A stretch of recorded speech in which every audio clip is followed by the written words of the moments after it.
Durante el verano de 2003, unos sucesos en el noreste de Estados Unidos relacionados con una extraña criatura de aspecto humano despertaron un breve interés en los medios de comunicación locales antes de que se decretara un aparente apagón informativo respecto al acontecimiento. Apenas quedó información intacta, debido a que la mayoría de los relatos escritos y publicados en Internet sobre aquella criatura fueron misteriosamente eliminados. Principalmente localizados en el estado rural de Nueva York y alguna vez hallados en Idaho, autoproclamados testigos contaron historias de sus aparentes encuentros con una criatura de origen desconocido. Las emociones iban desde niveles extremadamente traumáticos de miedo e incomodidad hasta una sensación casi infantil de alegría y curiosidad. A pesar de que sus versiones publicadas ya no se encuentran registradas, los recuerdos siguen siendo poderosos. Varios de los implicados empezaron a buscar respuestas ese mismo año. A principios de 2006, la colaboración había acumulado casi 2 docenas de documentos fechados entre el siglo XII y la actualidad, que abarcaban 4 continentes. En casi todos los casos, las historias eran idénticas. He estado en contacto con uno de los miembros de aquel grupo y he podido conseguir algunos extractos de su próximo libro.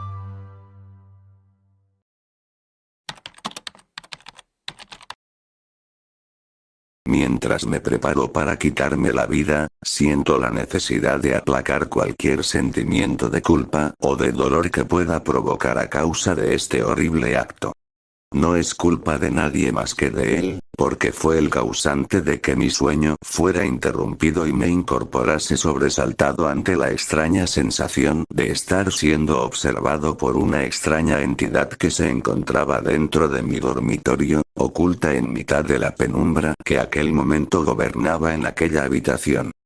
Pocos días después de aquella vivencia, volví a despertarme nuevamente en mitad de la noche acongojado y cubierto de mi propio sudor, aunque en aquella ocasión logré observar los contornos de la figura de aquella grotesca criatura.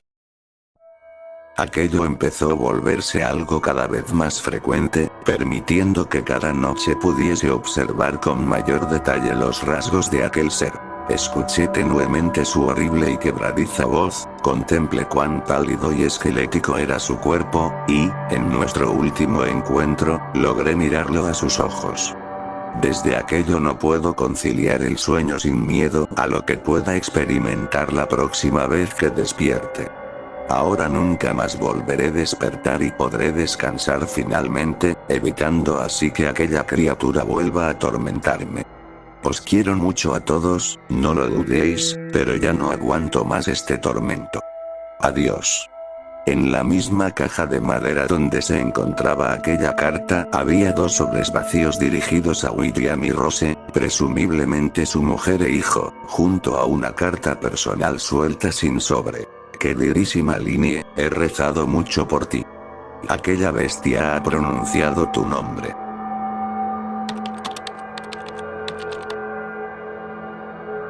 He experimentado el terror más grande de toda mi vida. He experimentado el terror más grande de toda mi vida. He experimentado el terror más grande de toda mi vida. Veo sus ojos cuando cierro los míos.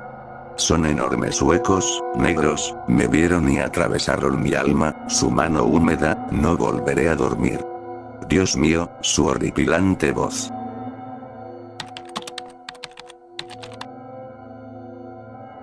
Aquello vino a mí mientras dormía.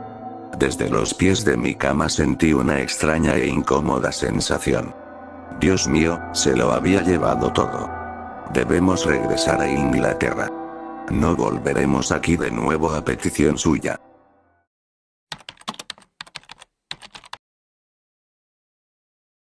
Hace 3 años, acababa de regresar de un viaje a las cataratas del Niágara con mi familia para celebrar el 4 de julio. Todos nos encontrábamos agotados después de un largo día conduciendo, así que mi marido y yo acostamos a los niños y nos fuimos a dormir. A eso de las 4 de la mañana, me desperté pensando que mi marido se había levantado para ir al baño. Aproveché el momento para apropiarme de su lado de las sábanas, pero desafortunadamente él seguía ahí, envuelto completamente por aquellos harapos. Me disculpé con él y le dije que creía que se había levantado a hacer sus necesidades en mitad de la noche, porque no había notado su presencia. Sin embargo, cuando se volvió para mirarme, empezó a jadear efusivamente y apartó los pies del extremo de la cama tan deprisa que su rodilla casi me tira de la cama. Entonces me agarró y se quedó en completo silencio. Después de adaptarme a la oscuridad durante medio segundo, fui capaz de ver cuál era la causa de aquella extraña reacción. A los pies de la cama, sentado y de espaldas a nosotros, había lo que parecía ser un hombre desnudo, o una especie de perro grande y sin pelo. La posición de su cuerpo era inquietante y antinatural, como si lo hubiera atropellado un coche o algo así. Por alguna razón, no me asusté al instante, sino que me preocupé más por su estado. En ese momento, supuse que debíamos ayudarle.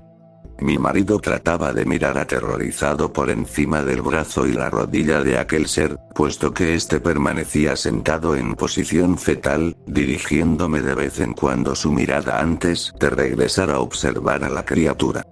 En una ráfaga de movimientos, la criatura se escabulló por un lado de la cama y luego se arrastró velozmente mediante una especie de extraña sacudida a lo largo de la cama hasta que estuvo a menos de medio metro del rostro de mi marido. La criatura permaneció en completo silencio durante unos 30 segundos, o probablemente cerca de 5, pero me pareció una eternidad, observando a mi marido.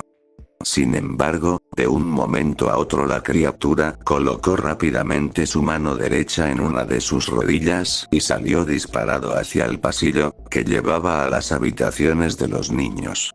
Grité a pleno pulmón ante tal intenciones que podía tener tal ser y corrí todo lo que me permitían mis adoloridas piernas hacia el interruptor de la luz, planeando detenerlo antes de que hiciera daño a mis hijos.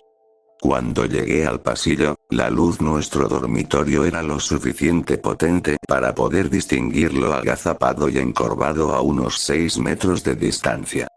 Aquella se dio la media vuelta y se quedó mirándome directamente, lo que me permitió percatarme de las numerosas salpicaduras de sangre que adornaban su blanquecino cuerpo.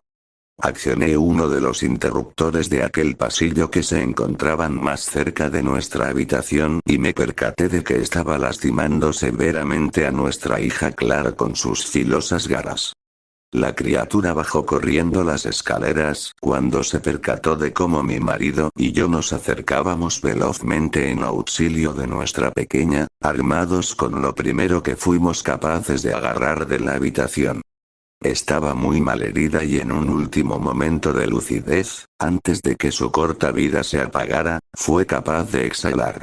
Es el rastrillo. Aquella noche, mi marido estrelló su coche contra un lago mientras llevaba a nuestra hija al hospital. Ninguno sobrevivió. Al ser una ciudad pequeña, la noticia se difundió rápidamente. La policía ayudó al principio y el periódico local también se interesó mucho.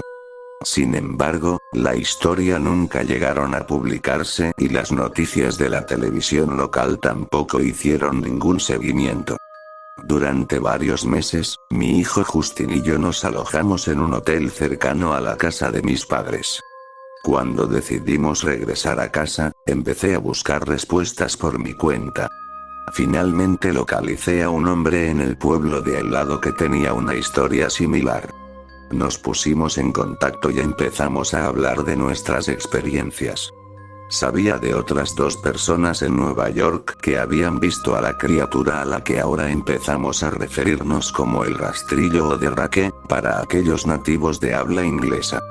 Nos llevó a los 4 unos 2 años enteros de búsqueda en internet y escribir cientos de cartas para llegar a una pequeña colección de lo que creemos que eran relatos del rastrillo. Ninguno de ellos daba grandes detalles, simplemente eran historias sin ningún tipo de evidencia o meros intentos de seguimiento de la criatura. Por ejemplo, uno de los diarios que examinamos contenía una aparente entrada sobre la criatura en sus 3 primeras páginas, pero jamás volvió a mencionarla después de aquellas. Asimismo, en el diario de a bordo de un marinero no explicaba nada de su respectivo encuentro con aquel ser, solo que el rastrillo les exigió que se marcharan. Esa fue la última anotación de aquel diario.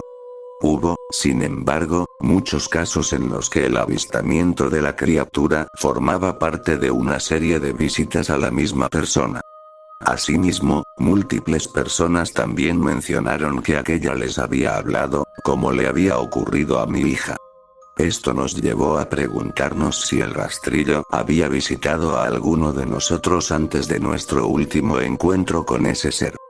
Coloqué una grabadora digital cerca de mi cama y la dejé funcionando toda la noche, todas las noches, durante 2 semanas. Cada día, al despertarme, repasaba tediosamente los sonidos que hacía revolcándome en la cama. Al final de la segunda semana, ya me había acostumbrado al sonido ocasional que hacía dormida mientras recorría la grabación a una velocidad 8 veces superior a la normal. A pesar de ello, tardaba casi 1 hora en escucharlas cada día. Sin embargo, el primer día de la tercera semana, me pareció oír algo diferente. Lo que encontré fue una voz chillona. Era el rastrillo. Por más empeño que ponía, no lograba escucharla con suficiente claridad como para empezar a transcribirla. Aún no he dejado que nadie más la escuche. Todo lo que sé es que lo he oído antes, y en esta ocasión creo que habló cuando se encontraba sentado delante de mi marido. No recuerdo haber oído nada en ese preciso momento, pero, por alguna extraña razón, la voz de la grabadora me devuelve inmediatamente a ese momento. Los pensamientos que debieron pasar por la cabeza de mi hija me alteran mucho. No he visto al rastrillo desde que me arruinó la vida, pero sé que ha estado en mi habitación mientras dormía. Sé y temo que una noche me despertaré y le veré mirándome fijamente.